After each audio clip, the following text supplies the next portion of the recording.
Hi, I'm Tim. Welcome to Watchbox, and thanks for logging on. If you love this watch, email me, tmosso@thewatchbox.com. It's in the description below.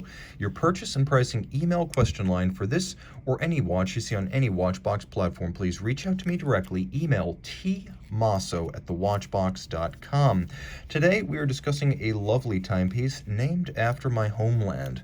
This is the Franck Muller Long Island Double Retrograde from the Long Island collection, launched in 2000, celebrating the Art Deco legacy of the Gatsby neck of the woods here on the U.S. East Coast, the 1920s era of jazz and flappers, all romantically captured in a watch with a double retrograde system. So this timepiece is 32.5 millimeters wide as you measure it 9:3, exactly 10 millimeters thick from lug tip to lug tip, 54.7 millimeters with a 24 millimeter spacing between the lugs.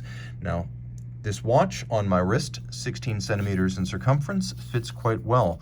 A Long Island native to a Long Islander. And as you can see, in spite of its huge lug-to-lug span, it's actually fairly easy to wear. Part of that's down to the short lugs and the curvature of the case, so it does wrap around your wrist. And I think you could wear this watch on a wrist as small as 15 centimeters in circumference. You'll note that with a domed bezel on a low profile, it really does fit quite well underneath the dress cuff. And the timepiece is comfortable, nicely fit to the wrist with that wrist-hugging curvature to it.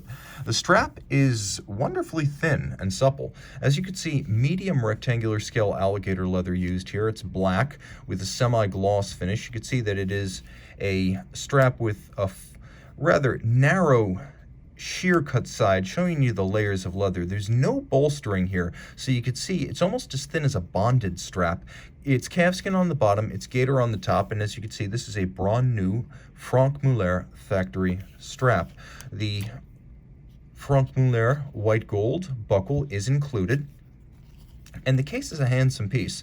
It's got a little bit of the curvature of the tonneau and curvex cintre cases from Franck Muller, but it is more distinctly a rectangular watch, a style that was popular during the 1920s. Now, the watch has a monoblock construction, which means the bezel and the case are actually all one piece, so you get this lovely seamless aesthetic where there's no break between components.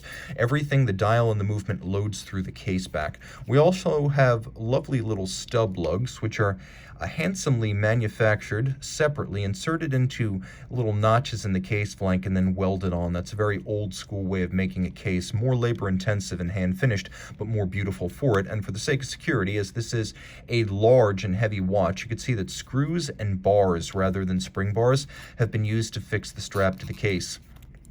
Little logo blazon on the crown, and then a dial with a rosette-style guilloche radiating out, and you can see radially arrayed, stylized Arabic numerals. And while it's tempting to describe these as Art Deco, it's tempting to describe everything from the 20s as Art Deco. For the most part, that doesn't describe 20s design, as Art Nouveau and other Art Deco predecessor movements really dictated the style of art architecture and accessories during the 20s, as the Exposition des Arts Décoratifs was not actually held in France until halfway through the 20s.